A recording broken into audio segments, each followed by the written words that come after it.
Hi, I'm Michael Esposito. I'm in 6th grade at St. Thomas More School in Withamsville, Ohio. My science project is dating Native American artifacts. Over the summer, I found these two super cool artifacts, specimen 1 and specimen 2. I thought it would be really cool to figure out the date of these, and I thought it would make a great science project.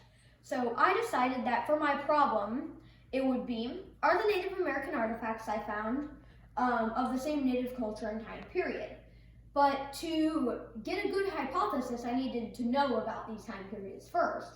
So I researched them.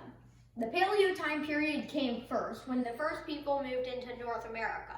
They hunted huge animals, like elephant-like mastodons or mammoths, and they used jabbing spears, like those two illustrated ones there.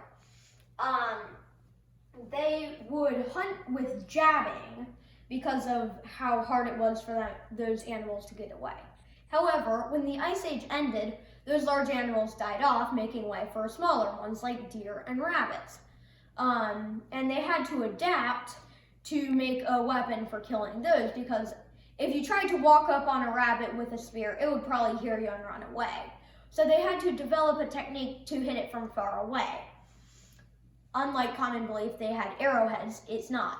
They used the atlatl, a kind of arm extension, to throw it hard to kill the animal from far away without it noticing. What period? What? What period? It was the archaic time period. But at the end of that, people started farming and not just hunting and gathering. So they would stay in one settlement and leave behind a lot more stuff than just stone artifacts. This was going into the woodland period. This is an artifact from the end of the archaic to the beginning of the woodland period. But at the end of that period, the colonizers from Europe came and they recorded about these natives, and that started history on them. That made this the historic time period, which continues till today. They could trade with the Europeans to get metal, so they did not have the same forms of artifacts that we have from the other time periods.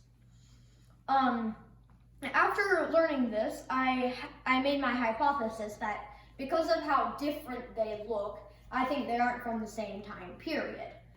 You may be wondering, where's the scientific method in archaeology? Well, they identify a problem that they are trying to figure out about, and then they research it using the papers and journals written by other archaeologists to gain an understanding of what they're going into. Then they form an educated guess or hypothesis on what the subject is, and then they test it by analyzing a certain artifact or doing an excavation.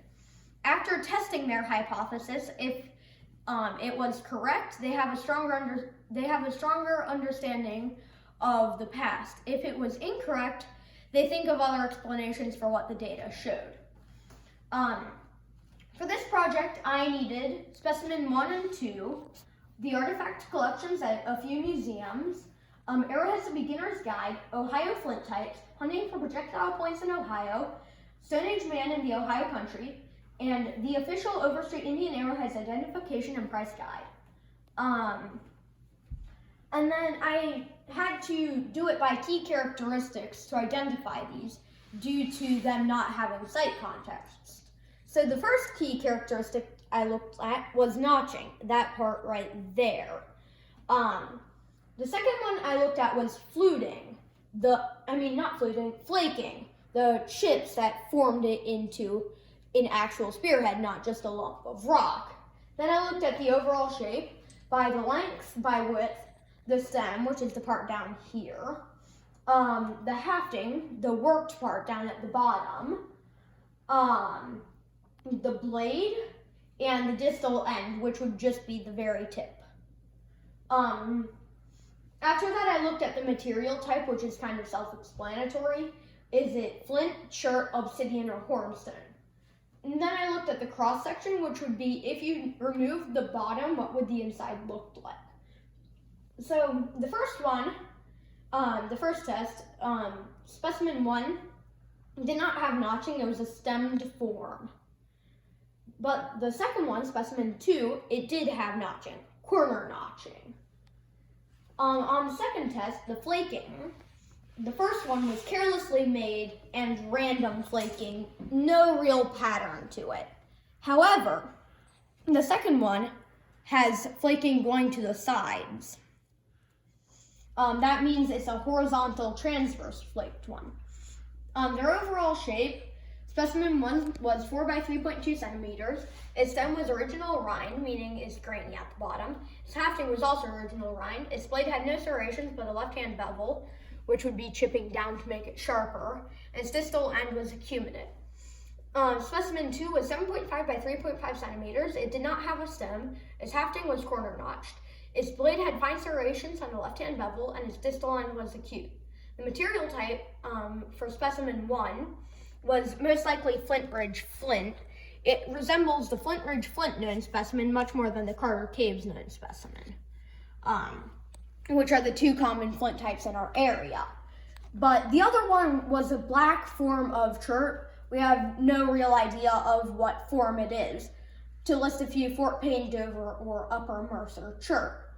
After taking all of this into account, I used my sources to find things that had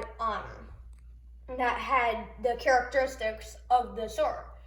So, Arrowhead's Beginner's Guide said that specimen 1 was archaic, 6,000 to 3,000 BC. Ohio Flint Type said it was early archaic, 3,500 to 2,500 BC. Hunting for projectile points in Ohio said it was archaic, 7,000 to 1,500 BC. Stone Age Man in the Ohio country said it was archaic, no date given. And 5 said it was, and the 5th, official Overstreet Indian Arrowheads Identification and Price Guide, said it was from the Middle Archaic, 5,000 to 3,000 BC. On the second one, I didn't get as much information. On Ohio Flint Types, it said it was early archaic, corner notched, but it didn't give a date. And then the 5th one, official Overstreet Indian Arrowheads Identification and Price Guide, so it's an early archaic point, specifically Lost Lake style, from 7,000 to 4,000 BC. And that showed me that it was most likely early archaic, and the other one was most likely any time during the archaic period. With that, I concluded that my hypothesis was wrong, because both of them came from the archaic period. It is impossible to tell if they are contemporaries, because one could come from any time during the period, but the other came from the beginning of it. Any questions? So explain to me a little bit about how the archaeologists date artifacts. So they date it with the ones in site context, doing an official archaeological dig. They can use the layer if there's a special cycle for the layer that is repetitive, or they can use radiocarbon dating, which is using material from the same layer as the artifact to figure, and dating it using radiocarbon dating. I don't know how that works. It's pretty complicated. To figure out the date of the material and therefore the artifact. However, if they don't have site context, like it was found in a stream or a plow zone, they have to figure it out by comparing it with ones of known date. Both of these were found out of site context, therefore I had to compare it with ones of known date. Any other questions? Can you show me your logbook? Oh, sure. So I have the table of contents, the introduction, problem, hypothesis, rationale, background research, a lot of it. At the end of it, I did some on the methods for identifying it. That was in my background research on the board, but I did a bunch of icons to show what it was like if you were to actually look through my logbook. Then my variables, independent was the points themselves, dependent was the date and time period of them. My procedure and the materials. My actual experiment, a bunch of pictures from it.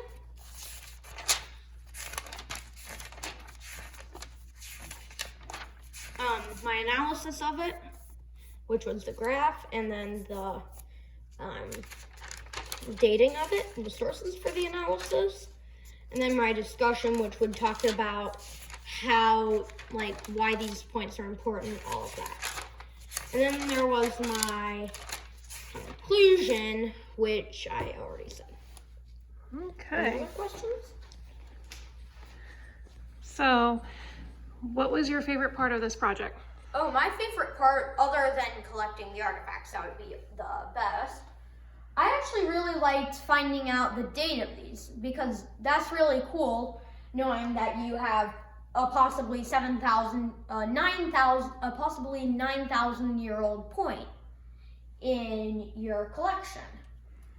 And how can you validate the results of your experiment? So I've actually contacted an archaeologist. They haven't gotten back to me yet, but I'm going to see if they can verify the results of this experiment. Excellent. You did a wonderful job on this. Thanks. Thank you very much.